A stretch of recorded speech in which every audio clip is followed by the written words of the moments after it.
no fear, no doubt, trust in the Lord. Cut away, make your heart restore. Heavy load we carry long, but His light go make us strong. No more running, no disguise. Circumcise your heart, arise. No be strength, no be might. Now His hand they show the light. Step by step we hold on tight. Faith go guide us through the night. No wahala we go there. No fear, no shaker. Faith will guide us through the night. God, I'm a santal. Bine chutai como de nada. Bine sentir bebê triste. Tá toque me blisren. No more running, no bishan. Keep on a go na kwa. No more run diretila. Keep so near brother man. Mabelu. Oh, Ibekele. No fear, no doubt, trust in the Lord. Cut away, make your heart restore. Heavy load we carry long, but His light go make us strong. No more running, no disguise. Circumcise your heart, arise. No be strength, no be might. Now His hand they show the light. Step by step we hold on tight. Faith go guide us through the night. No wahala we go there. No fear, no shake. What happens when a people win freedom, only to have it stolen in slow motion? After the Civil War, 4 million formerly enslaved Black Americans stood at the threshold of a new future. Land, rights, schools, representation, everything seemed possible. But what followed was not liberation, it was betrayal. The Civil War ended in 1865, but for African Americans, the battle for freedom was far from over. In the years that followed, the promise of Reconstruction sparked hope for land, education, and political equality. But that promise was short-lived. Betrayed by shifting politics, racial violence, and a fragile federal commitment, Black Americans were forced to navigate a treacherous new landscape. After the Confederacy's defeat, America entered the Reconstruction era, an unprecedented effort to reintegrate the South and grant civil rights to freed Black people. The 13th, 14th, and 15th Amendments abolished slavery, granted citizenship, and promised voting rights. The Freedmen's Bureau, established in 1865, provided food, medical care, and schooling. Black churches flourished. Freed people reunited with loved ones. And for the first time, African Americans voted and held elected office, from local posts to seats in Congress. But white backlash was swift. Across the South, Black codes restricted freedom and movement. Violent groups like the Ku Klux Klan terrorized Black voters and politicians. The federal government's support for Reconstruction weakened. By 1877, with the withdrawal of federal troops, Reconstruction effectively ended. White supremacy returned with a vengeance. Despite valiant efforts to establish schools and communities, many Black families remained landless and economically vulnerable. While formerly enslaved people were denied land, millions of acres were granted to white settlers through programs like the Homestead Act. It was clear freedom did not mean equality. Frederick Douglass remained a powerful voice during Reconstruction. He worked with the Freedmen's Bureau and advocated for land redistribution, voting rights, and legal protection. Douglass condemned the federal government's betrayal when it abandoned the Freedmen's Bureau and allowed Southern whites to reassert control. But his calls often fell on deaf ears. The Freedmen's Savings Bank, created to help newly freed Black citizens build wealth, became a symbol of broken promises. Thousands of Black Americans deposited their hard-earned money, nearly $3 million, equivalent to over $75 million today, into the bank, only to see it mismanaged and lost due to corrupt white leadership. Douglass, who was appointed to the bank's board in its final days, could not save it. The collapse devastated Black trust in financial institutions and marked one of the greatest economic betrayals of the era. Douglass's later years also saw a sharp conflict with other Black leaders, especially with Edward Wilmot Blyden and Alexander Crummell, over Black nationalism and African immigration. Douglass believed in the promise of America and in full integration, while Crummell and others, disillusioned by American racism, promoted emigration to Liberia. These ideological splits foreshadowed future debates within Black leadership about where true liberation could be found.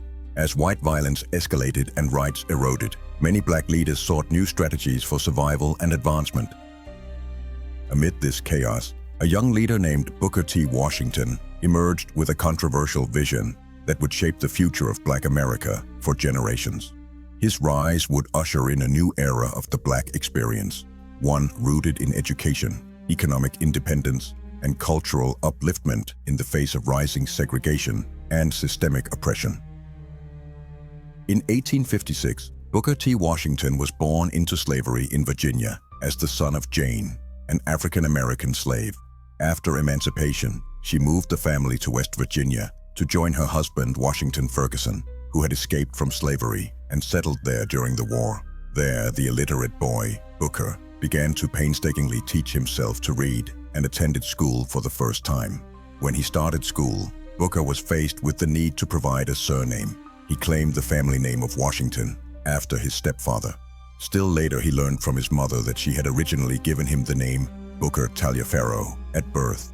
Upon learning this, he adopted the full name Booker Taliaferro Washington and kept it for the rest of his life. Washington worked in salt furnaces and coal mines to support his family and save for an education.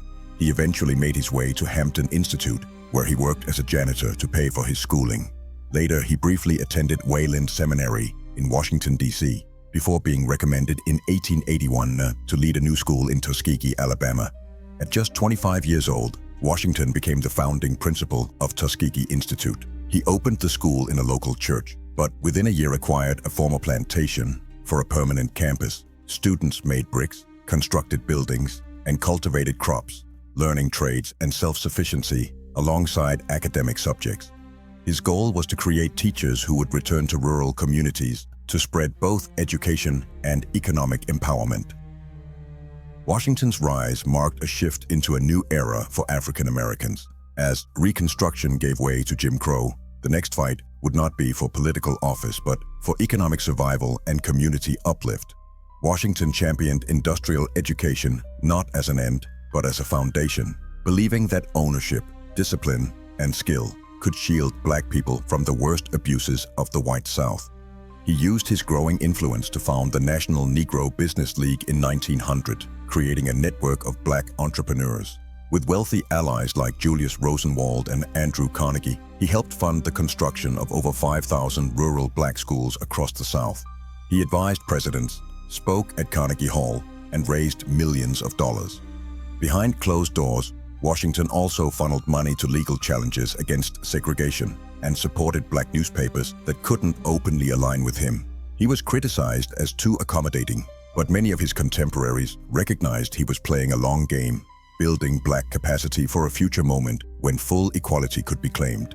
Booker T. Washington's life and work reflected a profound transition, from a generation born in bondage to one striving for dignity, discipline, and power in a hostile nation. In the absence of federal protection, Washington's model offered a way forward, not perfect but pragmatic. Through land, labor, and learning, he envisioned a future where Black people could stand on their own terms. Washington's national breakthrough came in 1895 when he delivered his famous Atlanta Compromise speech. Speaking before a mostly white audience at the Cotton States and International Exposition, he urged African Americans to accept segregation and political disenfranchisement for now in exchange for economic opportunity. In all things that are purely social, we can be as separate as the fingers, yet one as the hand, in all things essential to mutual progress. White leaders applauded. Industrialists opened their wallets, but many Black intellectuals were outraged. W.E.B. Du Bois, a Harvard-educated scholar and future co-founder of the NAACP, led the criticism. Du Bois labeled Washington the Great Accommodator and accused him of surrendering civil rights for favor among white elites. Du Bois insisted that African Americans must demand full civil rights, legal protection, and higher education. He promoted the rise of a talented 10th, an elite group of educated Black leaders who would uplift the race through intellect and activism. Before Du Bois, Booker T. Washington had already faced sharp criticism from earlier Black leaders like Frederick Douglass and Alexander Crummell. Though Douglass initially praised Washington's rise, their visions of racial progress began to diverge. Douglass had spent decades demanding full civil rights, land ownership, and legal equality for African Americans. While Washington stressed patience and industrial education, Douglas feared that too much compromise would validate white supremacy and slow down the fight for justice. In private conversations and public speeches, Douglas expressed concern that Washington's message signaled to white America that black people were content with subordination. Alexander Crummell, a black nationalist and Pan-Africanist who had spent time in Liberia, was even more direct. He believed Washington's philosophy undermined the moral and political dignity of black people. Crummell advocated for self-determination, higher education, and political power, not just economic utility. To Crummell, Washington's accommodationist stance was not strategy, it was surrender. Washington, for his part, did not publicly attack Douglas or Crummell, but quietly consolidated influence, working to control which voices were elevated in black public life. His growing network of schools, newspapers, and donors made it difficult for opposing perspectives to gain similar traction. These early ideological battles between Washington and the elder statesmen of black leadership laid the groundwork for the even more public feud between Washington and Du Bois in the 20th century. As the 20th century approached, black Americans faced a new reality, one where the fight for survival required not just legal rights, but economic independence and cultural uplift. As federal protections vanished, Southern states rewrote their constitutions to disenfranchise black voters. Poll taxes, literacy tests, and grandfather clauses systematically stripped voting rights. Elected black officials were labeled as incompetent, corrupt, and unfit to govern. White newspapers mocked their accents and clothing. Political opponents questioned their intelligence, and mobs violently drove many from office. Schools were burned, teachers assaulted, and white mobs used terror to crush black progress. Vagrancy laws criminalized unemployment and were used to arrest black men arbitrarily. They were leased to private companies in a system of convict labor, a brutal form of re-enslavement. Meanwhile, sharecropping trapped families in perpetual debt. Black landowners were defrauded, intimidated, or murdered. Entire black towns were destroyed. Reconstruction ended not with justice, but with betrayal.